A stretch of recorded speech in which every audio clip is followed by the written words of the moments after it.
microwave. Oh, we're live. Carry on the story, though.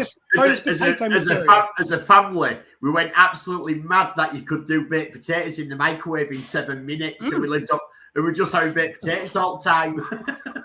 And I'm sure we did back in the day as well, but don't they taste like shit just done in the microwave? If you do it for 5 minutes in the microwave, if you've got an air fryer, good people, man, I've added nothing to this and it's so flavoursome. No, this is back in the 70s when, like, I knew no microwaves were invented in 1955. Yeah. Back in the 70s when they sort of became a household thing suddenly. What do you think microwave chips were just like all the shit for like about a year or two, and then they just disappeared? Because it's like, well, yeah, but it's like you could do chips in a microwave, which was just right. We're starting the show. Space, the final frontier. These are the voyages of the starship Enterprise. Its 5-year mission: to explore strange new worlds, to seek out new life and new civilization, to boldly go where no man has gone before. Greetings, salutations, and welcome to Retrek. I'm Captain Jim. With me, of course, Sir Admiral Elliot. Hi there, and thank you for joining us on the Potato Podcast earlier. And Dr. Squee. Potato Dragon! Potato! It's a new direction for the podcast. It's all the Star Trek, all the potatoes, all the time. And we're here to talk about the latest episode of Lower Decks, which is Parth Ferengi's Heart Place and a private little war from the original series. But we have absolutely up-to-the-minute breaking Trek news for you, which Elliot is going to tell us all about. It's a new Star Trek branded potato.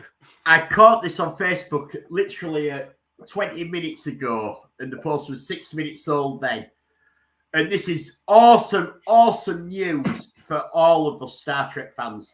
Netflix has bought Prodigy, so they're going to be showing season 1 very, very soon. Mm-hmm. And they are showing season 2 in 2024. This is awesome. I honestly didn't I didn't hear this news before we were on air, so this is brand new to me. This is fucking. This is proper breaking news. Well, we don't know the rights to make more, or just to show the ones they've got. They've bought the rights to it, basically. So they're showing. Netflix are the ones who've picked it up, and that's why Paramount, for the incompetence, said they weren't showing season 2. So someone might. I did think it might be that. Yeah, that was our best theory, because otherwise it made no sense. And I don't think the season 3 has been announced yet, but I imagine Netflix will go by what the viewing figures are. They'll know the production costs of it already because 2 seasons have been done, and they'll go yes or no, and they'll go, yeah, we want more of this. This is popular.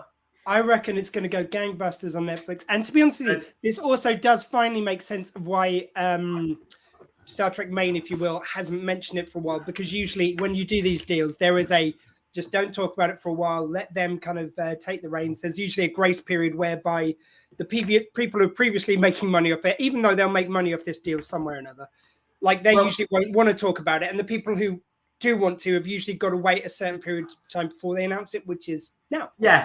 Yeah, it makes sense though. But it just seemed. But this is Retrek, our finger properly on the pulse up to the. Yeah, usually the big announcements happen while we're on the air, and we look stupid. But 5 minutes after. But we've nailed it this time.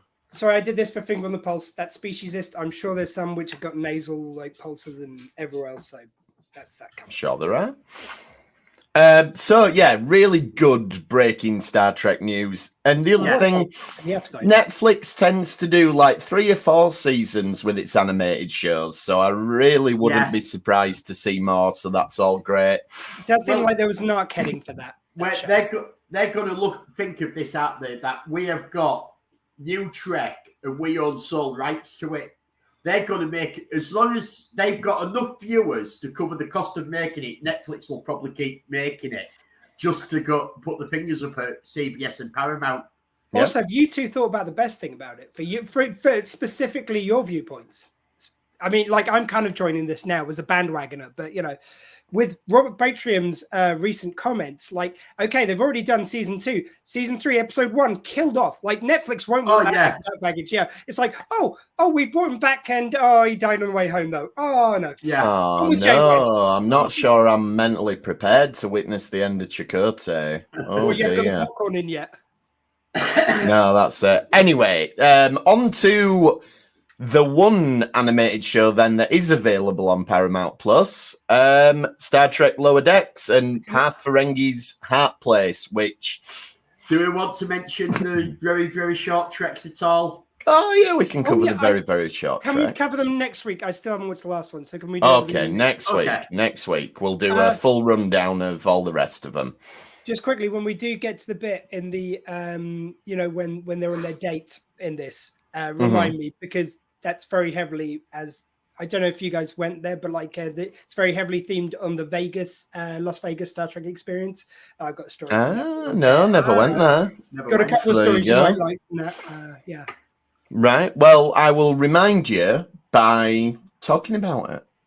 There you go. That'll be your reminder. When we get to the bit that we're talking about that bit, that's your reminder. So yeah, Parth Ferengi's Heart Place, which, yeah, for anyone who's not seen Garth Marenghi's Dark Place, first of all, you should.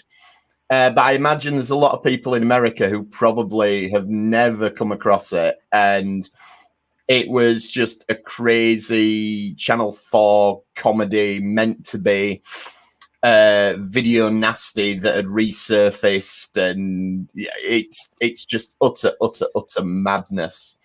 I mean, it is insane that like the amount of Americans who are sci-fi fans and kind of cult comedy fans, because those two tend to go hand in hand. It's amazing how many people I've tracked it out. Like, fair play to them, because for a long time, certainly, and a lot of them were saying they watched it before it was like, I think it's on All 4 now or Channel 4 on demand, or whatever they call it. But for a while, you can get it anywhere, and people in America had seen it. So, like, that's kind of fair play for doing. Yeah, well played. I mean, I had it. I've got it on DVD, and that was the only way to have it for a long time. Yeah. So we get the reintroduction of Rom and Lita, which is fantastic, and we saw Chase at the start of this year, and there was nary a hint she didn't mention that she was coming up in Lower Decks, and she must have known by then. In all fairness, she was very distracted. Not have, but she was very distracted. I was there in my dragon finery. She was flirting with me. Look, no one's blaming her. She was. She was, you work for the NHS. Maybe we could talk about a little bit something from my charity, if you know. Oh, what I mean. That's not quite how I remember it. I seem to remember Chase saying, "Does anyone work for the NHS?" Oh, me. I work for the NHS. Me. No, look at me. No, don't record it like that. I remember my version very well. Like that's. I can hook you up with anyone. No. But that's not the bit of the NHS that I need. Don't worry. I've got all the contacts. It's fine. We don't blame you. Sorry, you haven't got video of this. Just no, you haven't. No, okay, then I remember it my way. Definitely, that's how it happened. Yeah. Okay, yeah. We'll go with that. Me. So she goes, "Oh, enough about me. Tell me about yourself." Okay, she said it's a whole table, but like she meant it to me. Of course, she did. Yeah. So Rom then, we start on a Ferengi ship, so we're back to having these little vignettes where we get the ship and it gets destroyed, and we find out Rom's told them not. Go on. Don't you think this was a bit interesting though? You had one of the Ferengi going, "Oh, just on time." Yeah, that's it. So and it's not like, "Oh, this is the first clue that other people might be involved." Well, didn't they actually say just before it blew up? The guy who was at the helm, who was like hired because he was someone's cousin's friend or whatever. And he said, like, it was kind of revealed he had said it. He'd done a little black mark. Yeah. So it's like, it'll be interesting to see if there are more people involved, or is this just Ferengi being Ferengi? But it's the first time that we've had, because we've had Klingon, Romulan, who else? Orions, and now Ferengi blown up by it. But this is the first time that we've seen that somebody might have actually been in touch with them. Yeah, exactly. And I think that might knacker the whale probe idea a little bit. But this maybe plays into my evil Boimler and Section 31 developing whale probe technology. And I'm going to also decide like that after the probe from Star Trek 4 kind of got the signal and moved on, I think the Federation then got in touch. They taught it English. There's been so many, Federation Standard. There's been so many kind of years in timeline that they could have picked up English. It's possible. They can evolve. For me, the thing I did think was I've enjoyed this kind of whole mystery, and they've eked it out a lot better, as we've said, than some other shows, which we won't need to go into. But they've done a nice job of teasing it. But it is getting to the point where, last time, that was the first time they had the ship which blown up led into the adventure, and they've done it again. I'm sort of like, they're sort of running out of ways of cutting this onion, or whatever phrase is there. There's only so many. Yeah, but they've moved now, haven't they? Like, the first two were just, it was completely separate to the story, but the latest two, the story has been about whichever species. It's like, so where they're going next time. Well, that's the thing. Now they've done that twice. It's all like it would be nice to have it just like even blowing it, like a ship blow up in the middle of the episode. In the middle of what's happening, it blows up, and then that adds to the engine of the story. So say it's two warring worlds. Someone turns up and blows up one of the ships, goes on. I think that's when. I think that's going to be when the Federation get attacked. We're going to have to see that happen yet. But I think we're just ready for it to evolve a little bit. Like we're on episode 6, so I reckon episode 7 or 8, the Federation are going to be attacked, and then episode 9 and 10 is going to be the 2-part conclusion to the arc. I just don't want again, it's been wonderful. They've done really interesting things. They've always been fun scenes, but we've done it being the episode opener. Give me something different next week. Like, we've done that, like even changing it up to make it lead into a plot. We've done that too now. It's keep us moving on. Yeah, we're ready to move the arc on a little bit. Yeah. You don't need to give the whole thing away. I think episode 7 or 8, we're going to get a bit more because the Federation are going to get attacked and they're going to have a clue where they think it's coming from. They should attack. They should attack Lutan's planet. Oh, that'd be good. That'd be brilliant. Planet. Yeah, the whole planet. No. You just see the ship in orbit and he's like, "What are you doing, woman?" And then it just blows him up. Have we actually covered that episode yet? Not in full. No. Can I check? Did they, when they visited that planet, did they have warp technology yet? Because I've got an idea. I don't think they did. No. Because brilliant. They must have done because the Federation was. Oh yeah, because they could trade with them. You're right. Maybe they just discovered the technology, but then built their first warp ship. Because my pitch is, it's their first warp ship, which actually they launched in space. So they developed warp technology. So that's when the Federation got in contact. These many years later, they finally got a warp capable ship. They just get it to the outer of their atmosphere. The probe comes along, blows up that ship. And unfortunately, it was such an unstable ship because it was their first one. They went to know. Blows up the whole planet. Everyone whoops. Oh, yeah. Code of Honor Redemption, they could call it. Just by blowing up that planet. If you're really into hating on Lutan, the 90s comic book film Darkman, Lutan gets tortured and killed within the first 10 minutes. So there you go. That's probably one to check out. I don't want the actor to die, just like that character. No, well, he doesn't really die in Darkman, it was a film. Oh, well, that film, that documentary ruined for me. I know, yeah, because that's why Liam Neeson does all these action films now, because he's got that Darkman thing, yeah. And how that sweet Sean Bean keeps on resurrecting, it's just beyond me. Well, yeah. Well, he hasn't died since 2011, according to Gav's t-shirt, but anyway. There's a theory that Sean Bean, why he looks so good when he dies in everything, is because he really dies in everything, because he's immortal.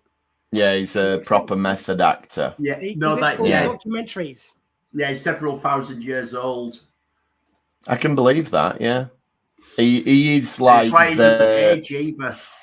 Yeah, he's the the living spirit of Yorkshire. Yeah, like he's the embodiment of the land. That'd be cool. I feel like we should write like an urban fantasy now about Sean Bean being like the king of Yorkshire, and then. Can I just add something? If he's the land, then may Patrick Stewart be the spirit. Ooh, it could be. Yeah. Well, I like that. Anyway, So we've just got past the teaser and we're 15 minutes in, so we should probably crack on a little bit. Whoa, let's smell the roses. We're rushing through this. The Ferengi then are applying to join the Federation, and this is where Rom and Lita come back in. And I love that they give them the gift of the ceremonial bust, but then they give them the invoice for it as well. The gift of the ceremonial invoice. Yeah, brilliant. They've got gift discounts. Yeah. Can I ask a question of the characterizations, which I know we get a twist at the end, but the characterizations, even with the twist of Lita and Rom, they don't feel, even after the twist, like Lita and Rom from the series to me, especially like it's the same thing. Partly it's the same thing as Quark because they didn't have the teeth in, so you could hear Rom's voice was different. But Quark Armin Shimmerman did put his teeth in for did he? Because they sounded different still. But might be just Rom hasn't. Yeah, you could definitely really like Quark's one was a little bit off. It might just been because his voice has changed. And also, it's a lot of age and he's getting on. And that's fair play. But Rom's was even close to no. Was that Mulder?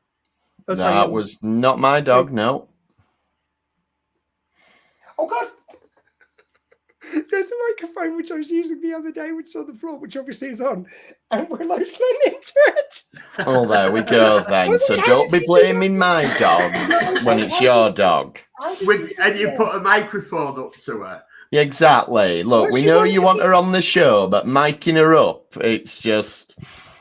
Anyway, to your point regarding Rom, I think they leaned way too heavily into the Rom's an idiot thing. Yeah, they went into silly stuff.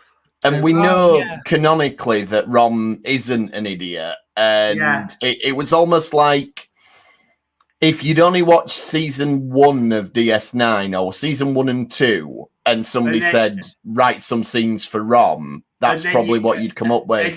And then you just looked at what had he done as well. So you watched a couple of early episodes. Yeah. And you went, oh, he played baseball and he did this and he did that. Yeah, and then just Wikipedia'd it. This is really linked into the baseball. Yeah. I felt it was someone who hadn't watched the show who looked up stuff. It was like at the end, even the twist that, they were playing game all the time. But it would still involve Lita looking up all these swindling things. Is that Lita? And actually, it's conniving, is that? It doesn't seem like... this makes sense that Lita was always clued up about stuff. She was clued up, but she wasn't conniving, and she wouldn't play games, I don't think, like this. I think that she'd lean into the Ferengi traditions and all that to protect Rom being in his role as Grand Negus. Oh, that I'd buy, but they didn't really show that. They just showed her when they were showing the sort of like the fake character basically that they were presenting. Yeah. They showed her like doing every single nitpicky thing in the contract, picking up on everything. And then when she revealed, like, again, the reveal that they've been playing games all this time just didn't seem fitting with the character, especially not since Ron was in Starfleet. He loved Starfleet. And why would he need them to prove that they're not playing games? Well, he wasn't in Starfleet. He was in the Bajoran militia. He was. And you've also got the thing, like what I've just said. Lita would actually get herself clued up on how to do all this. Because Rom isn't a businessman. She'd do it to protect him. She would. To stop him getting thrown out from being the Grand Negus. But that being said, I do still feel like, I agree, it's a little bit off, but it was delightful to have them back in an episode. And I think you've got to accept in Lower Decks that what we're seeing is a slightly skewed version of the real thing, by and large. But it is seen through the eyes of drinking... Absolutely. Orion drink is, because we proved that. Well, that's it. World. So on to the main cast then and what they get to do. So Boimler has to go and investigate the entertainments, basically. Ransom has swung it so that they get to go update the Starfleet travel brochure. Yes. Which is a secret golden assignment when you get it, because you do go party on the Federation's expenses. Can I just jump in there? Just because, look, Ransom used to be a fun character. I always had a good time when he was on screen. But since they kind of developed his character out, which they did, like I've said before, they did it perfectly. You show him being a dick, then you round him out. Like, that's a nice way of doing it. And now, every time he's on screen, it's like, oh, it's Ransom. Like, I can't wait for him to be on screen. He is now one of my favorite characters because they took their time developing it. In fact, it's because of the way they handled it. So I love it. Yeah, he's very good fun. And he always says something dickish, and then he just redeems it. Like, he was going, it's like, well, look, why do I hate it so much more when you're being nice to me? It's like, because I'm good looking too. The total package. Now he's a nice guy. He can get away with being funnier. Let's remember though, from was it season 1, season 2, you could see the attraction between Mariner and Ransom. Oh god, yeah, that sort of never got answered, and there's obviously that is still going on between the two of them. In the air, definitely. Yeah, I think they've referenced it here and there. It's not been as full on, which I think is good, because to my point, which I put in the group, like during the Tandy and Rutherford storyline, I love this episode. But they've now played it to its natural conclusion that if they do it again, you have to get them together. Whereas with this one, they played it so kind of like distant, if you like. You know, that there is definitely the flirtation there, but they've never gone towards going together. I mean, so you can play that. They're both actually saying stuff that they really mean, but they're both embarrassed about. If the next episode, it was revealed that Mariner and Ransom had been shagging for ages, that would not surprise me whatsoever. No, it wouldn't. It would kind of work as well. Yeah, I mean, it would work that they'd been sort of at it, hiding it from everyone. They're so kind of like, I don't want to say insecure, but they are certainly two people who I think might struggle with relationships, especially Mariner now and maybe Ransom in the past. And he would say something dickish every time to scupper relationships, even though he's a nice guy. We know now. Whereas with Rutherford and Tandy, it's all there on the surface, like just they're not seeing it, which is great. You can only play that so long. Whereas two messed up people, you could keep them going around in circles all the time. People who've got relationship issues, they're great for long storylines. But it's Tandy and Rutherford. It's sort of like they've done the will the won't there, and this was like the obvious conclusion. Well, not a conclusion of it, but this was sort of pushing it to the limits that you can the will the won't there. I mean, there's not much. He was blushing when she talked about walking around in just a gym shorts. Like, I got a tingle. I'm not going to lie. Well, there we go. Well, why did you go silent after that? Just like that made it 10 times more creepy. Well, did it make it 10 times more creepy, or was it just 10 times more creepy? Look, if you see Noel Wells, and I watched her on Saturday night before that, she's cute as a bum. Like, how could we have made it less creepy? Did you want us to go, oh, yeah? No, just kind of, Anyway, on to the next note, not... Okay. Like that made Sorry. Next time you make a reference to wanting to shag a cartoon, we will react appropriately. Don't get high and mighty about fucking cartoons. You watched Roger Rabbit just like I did. You know what effect that Jessica Rabbit had on all of us. It's Belle from Beauty and the Beast for me. Fair enough. You see, I don't judge you. No, should you? Anyway, so there's funny bits in it, like where they have to have the picture taken and they put him in all bondage gear and they get into the suits and all that, and you can tell that they're both really attracted to how they look at each other, and they get on with the photos, and it's then right now we'll do the underwear. Yeah. And the conclusion to that story is good, where the bird guy comes in and they do this whole thing of we're both in love with you, and I thought that was a good. I mean, it's one of those things which you can only get away with in Lower Decks, because it's just no one would say that. It's like, it's my favorite platonic couple from the ship, which it's the right show to get away with that joke, and it's just so hilarious. Yeah. And then when it's something that it's a line that wouldn't work in live action. No, of course. And I also did love the raised table where they're kind of like say nice things to each other. But it was this scene which was set up like the Star Trek experience. So like a lot of the just the setup and the design of the area was clearly modeled on it. Even you had Ferengi waiters in Quark's bar there, which served your warp core breach. They were like these, the goldfish bowl cocktails you get over here, which look like the American ones, but much shitter. The American ones, they like these huge spheres of booze, and they cost next to nothing. So you had warp core breach and I forget one of the other ones, but you buy Ryan Ale and the rules of acquisition from the shop. And the Ferengi waiter was perfect because just totally took the sin off them, just totally hard selling you. They're going, it's like, have you picked up your versions of the rules of acquisition? Maybe a Romulan Ale? It's like, brilliant. And then you go on the rides there because there was one which was like where you're on the Enterprise and one which is a Borg adventure, really great. We're queuing up for that on our way in. And as you go along, you got the Ferengi go past you and like people dressed as all these different races. There's a Klingon walk past us, and it's for my friend Stag Do. And I've got these T-shirts printed up, which got like these photos of us on them, like some old embarrassing photos of each of me and the other groomsmen and the best man. And his has got him with his old curtains, like holding up a plunger. He was a plumber, and I bought him a plunger for Christmas because he kept on going, I don't even, like I was calling him Plunger Boy just for a joke. And he goes, I don't even own one. I go, oh, you do now, mate. So I took a photo. That one T-shirt. And the guy goes, what are you guys doing over here? Like, he goes, we're going, oh, we're here for a stag do. Oh, it's sort of Buck's Party. Oh, Buck's Party, yeah. You know what happens on Rice stays on Rice. And he goes, who is the groom? And like, we point to our mate, and he goes, is this your bride? Pointed the T-shirt of him with a curtain. The rest of the year, we were just going, is that your bride? And we're still to this day, to be frank, because we're that childish. And just coincidentally, it was within a year of when we went LARPing, and they filmed some bits with our friends, including my friend who actually, funnily enough, played a character called Lutan. But we won't go into that. But he was playing this Wraith character, and they go, oh no, keep the costume on, keep the mask down for this. And he's going, oh, okay, yeah. So he talks about, like, they ask him about his real life, and he goes, like, oh yeah, I'm a plumber. And he talks to them for 5 minutes. This is just one little soundbite. And they have Arthur Smith, the comedian, voicing over it.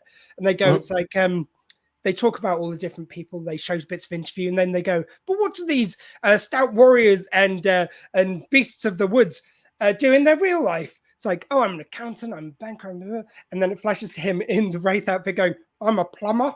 And the way they cut out just made him sound like so dorky. Whereas if you heard the full thing, it's him talking. It's so we got both of those on him in the same year, which is great. The Star Trek experience was just wonderful. And even the ships hanging from the ceiling, they literally had an Enterprise D, and the original Enterprise, I think, was like ships hanging from the ceiling. It was just if you watch that scene again, it's exactly how they had it laid out. Did they really have a Magato? Because that's what has led us. I do not think they had the Magato. Mariner's bar. Yeah, we need to talk about Mariner's story anyway. We were still on Tandy and Rutherford there. Yeah, true. So Mariner then, she meets up with old Ferengi people she used to know, and we've seen this guy before. Oh, have we? Yeah. This is the same Ferengi from the last time we had the Magato. It might be. I can't remember. Yeah, she has bumped into him before, so he's a recurring. It did seem like he was getting. She said, "Oh, hi to you again." Like it seemed like we were meant to know. Yeah, it's a recurring. I just assume Mariner knows everyone, so it doesn't ever surprise me. And every Ferengi certainly. No, this is a proper Ferengi mate. Right. I really enjoyed her big story for Mariner just going around day drinking, because that's always going to be fun in Lower Decks. But again, it is a storyline we've heard quite a lot. Her feeling comfortable with being promoted and Ransom supporting her. So if they do this again, I want something new from it. We've had 2 or 3 episodes of the same thing. I think what it is that she's actually ready to be promoted, and she doesn't want to admit it to herself. Oh, definitely. No, 100%. And she knows that she's earned it this time. And yeah. Oh no, I get what's going on. I feel like they've covered that. Like, I know they've even covered her and Ransom, and like her not liking Ransom being nice to her. So what? Like, give me something next. Like, what's I think this not liking Ransom being nice to her goes back to that they attracted to each other, and that's her defense mechanism from I'm attracted to this guy. Don't be nice to me because I might do something about it. Oh, completely. But then show something different from that. Like, show us maybe he then starts being more of a taskmaster, and she starts softening, but then she gets annoyed with that. Like, I've actually got to prove myself. I've actually got to try for something. What's that like when she actually tries a whole episode. Her trying to be, maybe even trying to be more like Boimler, getting tips from him. That could be a lot of fun. Give me something new from that. I like how they end up at the Dominion War shrine and they're mourning the lost prophets rather than not the band. I was going to say, which we won't talk about. No. But yeah, it's about look at the latinum that was lost. I just love how you've got the Ferengi who's crying on it and Mariner's there. Yeah, I love how you guys never break character. Yeah, delicious. And then Boimler's story. So he ends up watching loads of telly, and we get the good sort of meta joke where it's like, so they put advertisements in the show, and then you get the Paramount.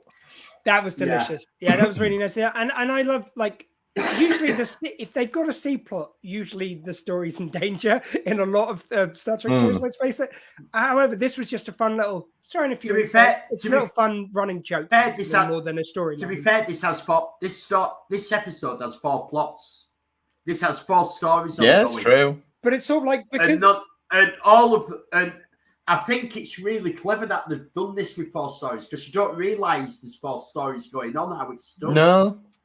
But you've got the negotiation, you've got Boimler's thing, you've got Mariner off on her own, you've got Tandy and Rutherford. But all of them, if you tried to do even half an episode with any of these, what they did, it'd just be too much. You only needed the 5 minutes or so. True. It wasn't too much, but it's like, I mean, the Boimler storyline was perfect for what it was. It was just like, it was basically a running joke, as I say, more than a whole plot. And it was set up nicely so that it didn't need more than it had. I would say the negotiations suffered a little bit from underexposure, and then you could have done a better job with Lita and Mom's character, to our point. Yeah. It was a bit underserved, but the other 2 were just as much as they needed as well. Like, as I say, it was the day drinking with Mariner. You just cut it to it 3 times. That's fine. That's all that needs. You know, she gets in a fight deliberately just to be in a fight, because it's almost like she's doing this stuff because that's what her reputation is. Not because it's what she wants to do. She's going out to do this to prove that she's still the same person. Whereas you watch some of the old Next Gens, and like when they have got 4 plots, it's like usually 1 of them might be good, 3 of them were well underserved, 2 of them just had not even enough plot for 5 minutes, and the second one was just messy anyway. It's like they didn't used to do well with balancing so many plots, whereas a fast-paced comedy like this is at heart, it can be so many other things. Well, essentially you have 3 of the plots were what they're doing on the planet, but they'd all split off, so you had them all completely different stories. It actually, when you say it like that, it's sort of like those 3 plots. Almost, if you remove the 4th plot with the negotiations, it could be one of those Simpsons episodes where they cut between all the characters, which works really well. And like, this was dodgy ground. The drink night was Sluggo, which is very close to nicking off Futurama with the slurm. No, Sluggo Cola was in, I think it was mentioned in DS9, and it has been mentioned. And they also had it in the audio book, which they had Quark did for his acquisition. So that's it. Just reminded me that, because I've recently started rewatching Futurama. I've just watched the episode where Fry goes and finds out how they make slurm, and it comes from a giant slug. So in all fairness, Star Trek got there first. I don't think Futurama written them off, but they are close, like you say. This was some good fine rompage amongst the good fun. But let's do something more with the threat next week. Let's inch that along a little bit further if we can. And you had the Dagger of the Mind was the other cocktail, which was very nice. Just a nice little throw in. So, shall we do a private little war then? Because the Magato. Man, what were the chances though? Like I checked with Jim, and you didn't know this was Mbenga in here, and how lovely to have the first. It works out quite nicely that we get to do a Mbenga episode. And the reason we did this is, like, obviously the last episode led so much into DS9. But we've been covering so much DS9, we look to do something different. I'll be honest, my first choice was that we should have done the Masterpiece Society. Well, yeah. Which is where the Admiral had just come from before the mission that he mentioned. It was so funny because you said that, and I was like, I was really torn because I agreed with your point, but it was like, oh God, it was so DS9 centric. So no. As always, when there's two of us have said something, actually, funnily enough, it's usually you and me, Elliot, as it turns out. And then I go, well, the third person, you decide. So like I called Jim, and you would suggest the third one, which I was like, okay, cool. Like, I mean, it's nice to do some original series after such a long time. I just thought it's a while since we've done an original series, so why not? The t-shirt on? There we are. Nice. Which is so threadbare. This is literally from the 80s, maybe 90s at least. And now this episode of Private Little War, it is iconic, but it's iconic because of the Magato and nothing else. No, I don't think this is a great episode. Actually, this episode proves all the naysayers who are always going, no, you can't do prequel shows because the technology is far too advanced compared to what they had in the original series. This episode starts with better technology than we've seen in any of the prequel shows. Kirk has his invisible binoculars. Oh, he does. Yeah, you're right. And I was watching this, and he puts his hands up to look, because we know that you put your hands up like that to stop a glare. But the camera actually zoomed in from the scene. There were so many batshit things about this episode, and it was like it was the least Star Trek moral you could ever put on an episode. I was it like, was a weird one. How have I never noticed how well batshit for a Star Trek episode this is, especially. This was a very American thing, though. Wanted it to be. Oh, it was Vietnam, and it's sort of like that going in and you're leveling the playing field, equaling who has the weapons and. But like, I mean, to Star Trek, like if you think about the classic Star Trek, like we found it even to the end of is it Rambo 3 or 4 for the brave people of the Taliban that the Americans Rambo 3, that the Americans went in arms. So the Americans have actually learned nothing over the years about going in and arming people. I just thought like for Star Trek though, really our message is well, let's arm them equally.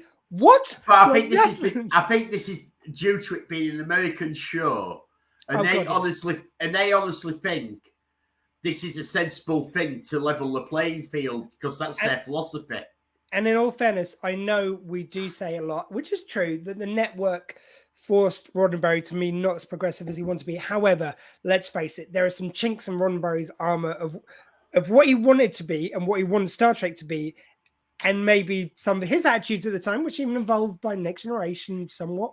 But like, in the original series, he had the short skirts on the women who were underserved in plots. You had like episodes like this. I think he kind of like, he did see, I think he would have been for the storyline. Just judging by everything else we know about him of the previous work he did, I think he probably was still up for telling a war story more than Star Trek maybe leans into usually. Yeah, I think so. I don't think he was pushed to do this, basically, is what I'm saying. I think this was his choice. Well, I think you've also got the fact that they obviously had a village from another film or whatever they were making. Yeah, I think that's going Western, on. Because it looks very much like there's maybe a Western or something like that. Something like that. And they've got all the props from the Civil War film that's been made down the road. But you look at like a piece of the action, and that's like they straight up use that gangster set, obviously. They find a way of making it very Star Trek. We've talked about this on previously, and this happened a lot, not just in TOS, but in all the TV of the 60s, where the TV studios were also connected to the movie studios. So they would regularly go film on a movie set that had been built. A movie set wasn't built for a movie generally. Lots of things would be filmed there before it was stormed back down. You have your backlot sets. That plywood is bloody expensive. Oh God, no. I think we all, I mean, certainly. So we've been corrected. Gamato. Well, you see, you say Gamato, because there was the episode Magato, Magato. But there is a thing about the Mugato. It was Mugatu in the original script, but I think it was DeForest Kelly couldn't pronounce it, so they just went, "Well, we'll change it to Mugato." So you can find like merchandise and stuff that it's still down as Mugatu, because that they worked from the script, whereas it was DeForest Kelly not being able to say it. Yeah, but this is certainly the question. Are they going to a new OS? Original series. I'd be new original series. Oh, well, when do you mean following them from the Strange New Worlds? What No, do you mean when Strange New Worlds? I don't know. I don't want them to. I'm sorry, but it'd be awful if they do that. It works for movies, but not for redoing in TV for my liking. We've already had it, and it's perfect. See, I'm pretty sure me and Elliot talked about this, and we said the only way they could do it would be if it was the final 2 years of the 5-year mission. So don't redo what we've had, but if you've recast everyone, you could fill in the blank. And you could go 4 years later, or does he do a second 5-year mission? So the start of his second 5-year mission. Yeah, it's 5 years late from Strange New Worlds ending. I think if you're going to do it... I could go with that. Well, they never got a second 5-year, did they? Well, that's all they did. They do one after the motion picture, and it's all very non-canonical. And it's all very... Exactly when was the motion picture? It's never been sort of said in canon. I'm just going to say, look, I know I've had my objections to Strange New Worlds version of Spock and other characters, which they've taken a few kind of changes to. But I don't know. I just don't want such an original series and then do. I think they'd be too tempted to make Spock emotional. I'm not being funny. I would not be happy for them to remake the original series. No, me neither. Because once you remake the original series, let's remake Next Generation. Let's remake DS9. No, these were great TV in their own right. Let's do something new. Yeah, I agree. Alvin Timeline movies, for anyone who's not a fan, we like them. But it's like, if anyone who's not a fan, at least give them, they did something different. They did a way of doing it so that everything you knew and loved happened. This is just now happening because it's not on the timeline. Yeah. They even established it on the timeline with our original Spock to make it a different timeline. And our Spock was perfectly our Spock, and everything worked beautifully. And you can do whatever the fuck you want because it's back on our beloved original series. Exactly. If you go even after the original series, I still feel like it risks doing that. It does risk doing it. Because it's between two phases of the original series from the TV show to the movie. The problem is at the moment, they can get away with the Enterprise looking different before Kirk and say, well, it got a refit and there was reasons for this and it to look differently. You can get away with that. You can get away with that. But if you do remake it, it's just not going to be right. And then it's not. And then you're overwriting something iconic and I don't think they should. It'd be wrong to do it, and no one wants it. No. But getting back to this episode. So, yes, back to this episode. Let's talk about then characterization, because Spock gets injured and the subplot is Chapel and M'Benga caring for Spock. And which you know how when I greet you guys, I give no indication I know you already. You know how I do that? Yeah. Like you do with old friends. Sorry, go on. And right, M'Benga doesn't do much, so I don't think there's a lot there. But there's a moment with Chapel where she holds Spock's hand. Yeah. And that has added weight now, and it forces us to interpret it differently, knowing what we knew. But it still works. I will give you that. I really like little bits like that. And there's also the very end of it when they bring him back to normal, and he suddenly goes real stern again. And he goes, right, I'm normal again. She's there. I can see that, and that carries on with what we started seeing Strange New Worlds. There is so much of that which works, but it's really weird. There was one scene. There was one to begin with where you've got Spock on the bed and you've got M'Benga, and Nurse Chapel, and we don't know if they're going to introduce Bones at some point because they seem to like introducing all the original series characters. That seems to be the way they're going. But anyway, you've got 3 people who definitely know each other. Then later you've got Kirk is also in that room with the 3 of them, and no one, like Kirk going, "Hey Benga, how you doing? Haven't seen you in ages since you used to serve as like." He's introduced oh, and by the way, he was next to Vulcan's like, I know, I met him.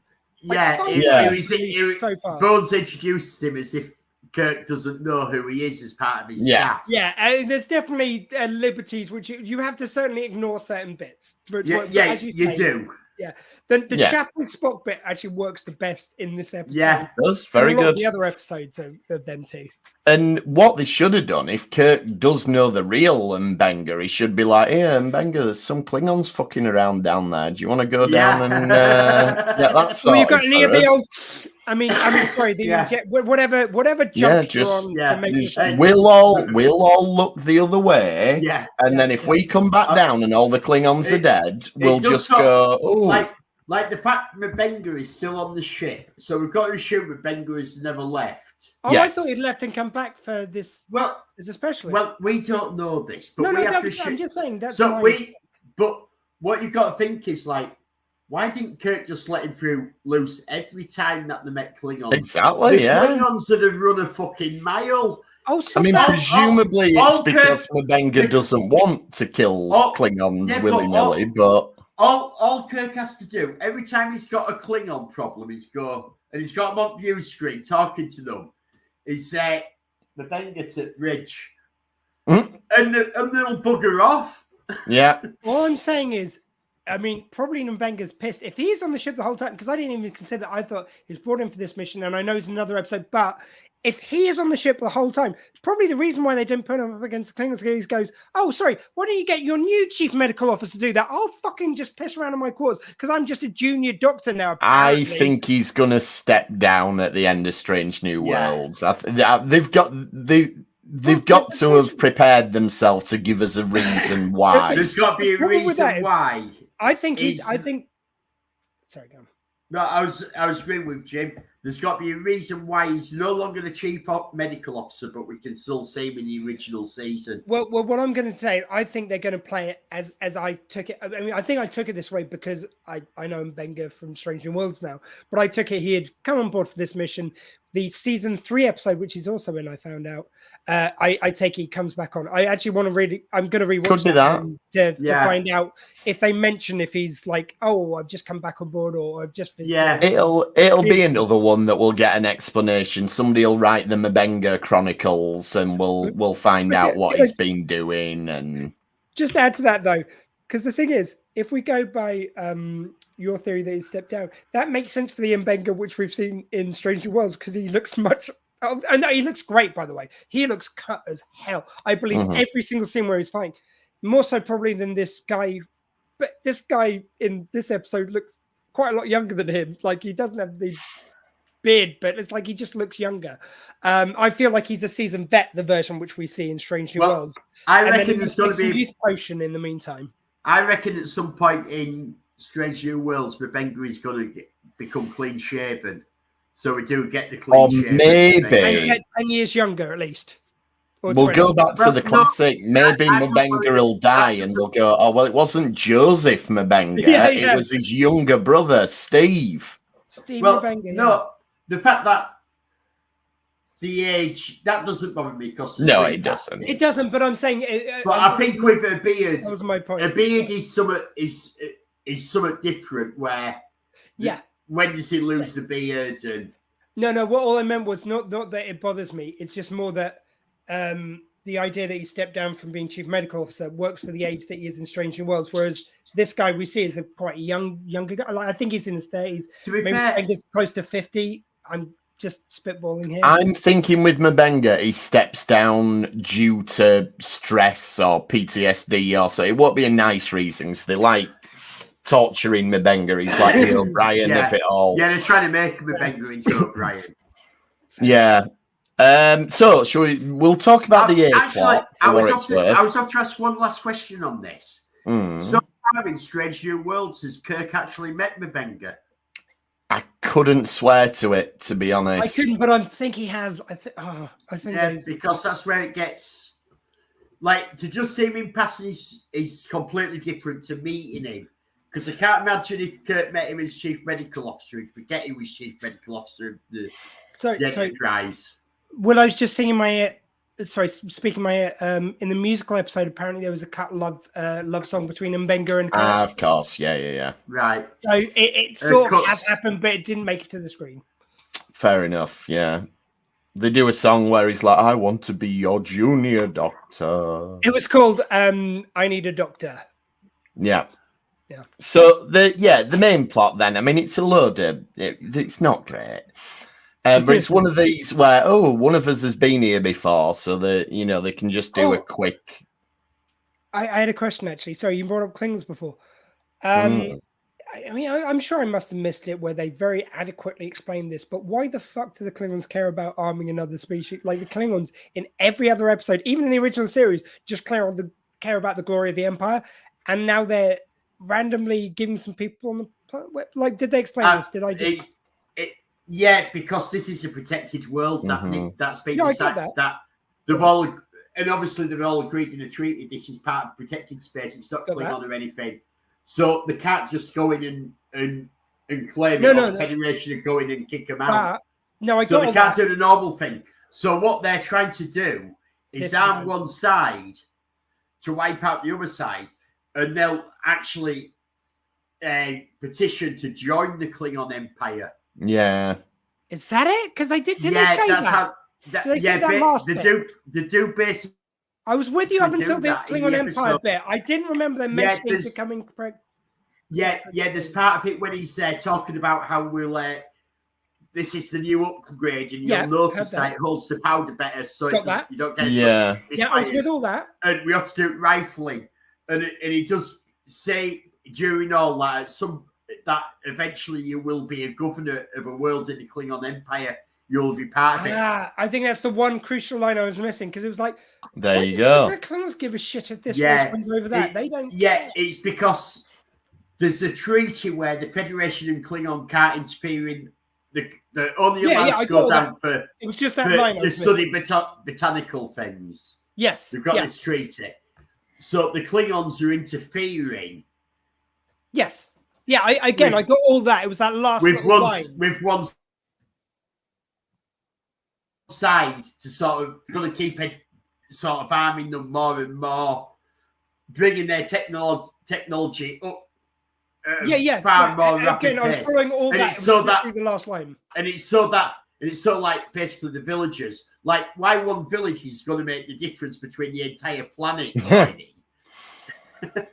But I think we meant to overlook that it's just one village and one little tribe. I think it might have been. I will actually allow them as long as that line's in there. That's fine. It is in there. But I will say, I will give them artificial license that this was like a canary down the mine. This is testing. Like, will this approach work? We'll do it in one small village or whatever. Hopefully, the Federation won't notice, which is probably also part of it. And if they do that subtly, region by region, then they might think they would get away with it. That kind of makes sense tactically. Yeah. The rest of the episode. Well, I imagine that we only seen them go to one village because there's only one Klingon goes down to village. So I imagine like they've sent one of the big D7s. So they've got probably thousands of crew that can go down, and they're hitting thousands of villages. Oh, yeah, could be doing that. And we can also imagine that the entire species is at this point in the evolution is only on one continent and stuff, so we can. The whole planet could just be this village. Yeah. But you never know. So let's talk about the character who is only known as Tyrese Woman. And I mean, this is just diabolical. It's so bad. Yeah, she's called like a Kunututu woman or something, and it's just she's got magic bougie powers, and it's like bloody what were her name in Batman the '60s suit, Marsha, Queen of Diamonds? How she could like seduce Batman with her Oh, in all a fairness, special look. It's just awful. She obviously got typecast. I mean, 66 Batman, they had Louis the Lilac. That was the worst. There was no one worse than Louis the Lilac in all the Rogues Gallery, but that's another story. For me, it was just the fact that it was like, again, I don't think it was the studio. Like, we excuse Gene Roddenberry quite a lot for studio notes and things we know studio pushed him to do, and that's fair. But I don't think anyone pushed him to create this character. No. Like, oh, the woman doing the evil thing. It's all the woman's fault. Like, and the Klingons. It's just to be fair for the 60s on primetime TV. This is massively sexualized. This absolutely. But I don't know if you noticed, and when this had first been shown on the old TVs that we used to have, you wouldn't have noticed, but on our big screens we've got now, when she was rubbing the herb into Tyrone's arm, and you could see a scratch in his arm, you could see she pulled down from her nails, there's massive scratch marks in his arm cut. But, I mean... And I was thinking, that is really... And you could tell, no, these are real scratches, because this isn't makeup. You wouldn't do that. But on our new HD TVs, you pick all that out. Yeah. And we also throw to the... Well, probably they had to do it that deep just to get noticed on the cameras then. But it's like... Yeah. It was with the sexualization. I mean, it was the swing 60s. I think this was starting to happen on TV. So I don't think it's as out there as it might have been 10 years or 5 years previously on TV in America. It was just that whole thing of like, oh, we'll have the woman character. What shall she be? Oh, we'll have her being basically the evil serpent who then tempts man to do the wrong thing. Because, women and original sin. It's like, there were certainly blind spots, I think, in Roddenberry's. There was also a lot of,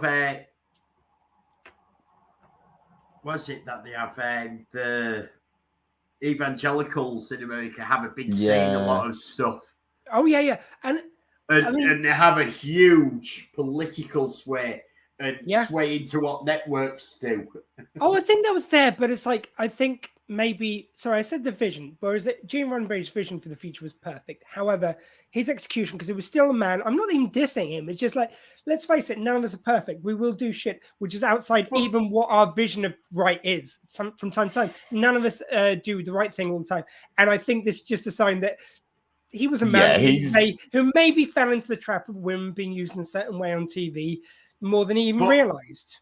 His attitude to women was definitely lacking, and he was a fan of the skimpy costumes. One scene in the background, you see her standing up. Her skirt is so short. I think she was standing awkwardly because of what she just did with Jean and Majel. I'm sorry, but yeah, but it's that thing again where we're looking at it with 2020 vision. See what I did there? I did, yeah. No, yeah, of course. But we're looking at 1960s. Oh God, just that joke I made alone, I should be cancelled for probably. But there's probably stuff I'm not aware. Like I said that very tongue in cheek, by the way, before anyone writes in. But there's stuff which each of us are saying right now that in 20 years' time we'll go, oh, shit, we said that, and we're not even aware of what it is. Oh yeah, of course. Actually, probably some of it we go out of our way. Some of us we're aware. Yeah, some of it. That's it. With the cloak of irony protects us. That's it. Like I don't think this is. I mean, the character's just not interesting anyway, regardless of any sort of gender politics we want to assign to it. It's an element that the story doesn't need. Like, it shows how weak the central story is, that we have to throw the Klingons in, we have to throw the Magato in, which just turns up once every 20 minutes to go, And it looks and we have to throw in this witch woman. And it has a make-out session with Kirk. Yes. I don't know if you noticed on the thumbnail, I got the perfect frame of Kirk and the Magato. And it does look like they're in a right nice session together. I mean, let's face it. I mean, the Magato, even with the makeup of the time, it looks pretty cool. Like, if you'd used that correctly, you could have made it look awesome. And it's pretty cool. If you'd done what they did in Doctor Who, famously, when they talked about the first Dalek episode, they said it's like, look, it's Bugger Monster. Like the way in which we made it scary was to film it. So we filmed it from the back of its head, so you could just see the eye stalk through the eye stalk. We did all these filming techniques to make it seem creepy and always like not quite there. Like you see it at the end of the first episode, I think it is, of the first Dalek episode. If you film the Magata in a similar way, that horn and everything, that could have looked so scary. And it was just fucking nothing on screen because the way they did, it was basically make up with Kirk, as you say.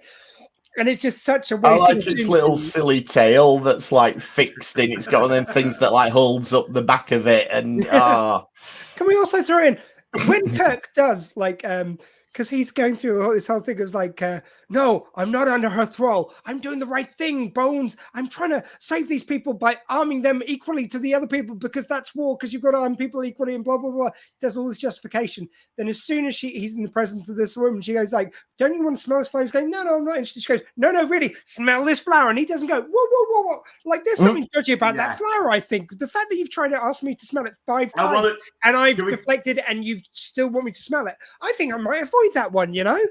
This is one of my other favourite parts of this episode, and I don't know if you noticed, but when Kirk's being bit by Magato and he's poisoned and we're taking him to the cave, and you get the medical log by Bones, he's in shock, I need to keep him warm. So Bones gets his phaser out, he looks around, and he starts heating rocks up, because he's using phaser setting, heat a rock up. Yeah. So he hits the first rock and gets it glowing red. And then he goes like that to see if it's hot. It's fucking glowing red. Do you think it's hot or not? That's the way you test stuff, I think I just read the mic so badly. I don't know if you've noticed that, but if you go back and watch it. I didn't at all. I get it. I can think of it now. The first one he does, he gets it glowing red. And then he goes up to test if it's hot or not. I can't believe it. I know, I remember it. I didn't clock it at all. I was like, no, that's how you test a rock. We have all burnt ourselves on ovens or gas hobs or whatever doing exactly that. So I don't think we should hold McCoy to such a high standard. But this is, he's got it glowing red after hitting it with phaser heat up rock setting 3 times. It's just such a classic, though. I just love it. Every time they do something like that, which you know is a touchstone of Star Trek, like you're cold in the cave, you heat up a rock. We all know that's the technique you use. That's what you do. And also, we didn't mention during the fight scene, you get the dun dun dun dun. It will always be remembered for Amok Time, but they use it like in a handful of episodes. Here, and I don't care how shit the fight scene is. Which, let's face it, I still enjoy it because of Amok Time music. I'm dancing in the canteen at work while watching this on my iPad. I mean, that was the great thing in the original series. It was as soon as you had a piece of music, it was like, right, we're using that again and again because it saves us paying for a new composer. So we bought a piece of music. That's it now. Yep. Hey, which is why I can't believe I didn't pick up on it. I thought in the Strange New Worlds episodes they were doing the musical thing of doing a reprise of music where they reuse the same tune with different words. Whereas, obviously, it was an homage to the original series of reusing music a lot. And I've just scrolled through my notes, Squee, and to Elliot's point about them offering him, they want him to join the Klingon Empire. The Klingon actually says they will make him a governor within the Klingon Empire. I believed it. I replayed loads of bits looking for it, and I must have just cut short of hearing that line. But that's fantastic. Couple of other bits that I enjoyed. The woman where she says, "Touch me again, and this small box will kill you." Yeah, and she was talking about a vagina. Thought that was fun, and they keep talking about fire sticks, which obviously we understand differently now. We talk about the thing you plug into your telly, but I didn't even pick up on that. They mean guns. The Amazon logo did go across the screen at that time, but they got to make it somehow. When they go spying on the village, and they've got the forge, and I don't know if you picked up on this, but in the forge, they had glowing red stuff, which shows that the forge is really hot. So Kirk goes up to it and puts his hands clean on it, leans in and goes, it's a forge. Oh my God. And there was It's just not enough fire safety in this episode. And there was that crew member from the north of England who was there, who kind of just lied down. It was Geordie LaForge. Oh. Ooh. Ah. Okay, well, it's been a pleasure being on this episode. I'll be off now. Yeah, I think we will wrap it up there. So that's not the closing line, is it? With no more other good bits that happen. No, it's just very silly. So it's iconic for the Megato, but the episode itself, meh. And not but anyway, glowing red rocks that you've just heated up are hot or not. Yeah, it's a cautionary tale, not about arming different cultures, but about fire safety. So yeah, next week we'll be back with the next Lower Decks and whatever other episode it leads us to. Who knows where we might go? In the meantime, you can get in touch with us. We're at RetrekPod. You can email us retrekpod@gmail.com. Elliot has got Retrek Model Studios running on YouTube. And I'm trying to get a video together, and I've just got loads going on in my real life that's got in the way at the moment. And I've got Kingy's Toy Box, where we look at toys, and apparently Dungeons and Dragons now, because people seem to like that. And Dr. Squee, what have we got going on the Dr. Squee show? Right, I'm going to need in future like a minute warning, just like wave a hand signal, and I know to get the banners up because my mouse went to sleep because it's wireless. Anyway, on the Dr. Squee show this week, we just had National Poetry Day, which was really lovely. So we did that one last week with People's Poem. This week, we've got another of these kind of like weird and wonderful interviews that come my way sometimes. It's Dr. TVGP, Dr. Philippa K, is talking about women being urged to squeeze the day as 9 out of 10 aren't doing pelvic floor exercises often enough. Do you know what? When I get a random interview like that offered to me, I'm bloody all over it. It's good fun. It's talking about something different, and it's health issues and stuff, which are all important. So join me for that weird and wonderful interview next Tuesday, 7 to 8, sw20radio.co.uk or drsquee.com. And thanks for trekking with us this time. We will see you next time on the Retrek. Thank you. Goodbye. LLAP and drag off potato!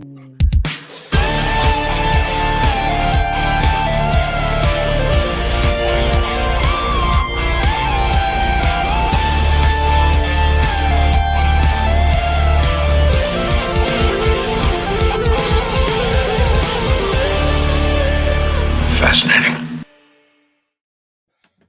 Dun, dun, dun, dun.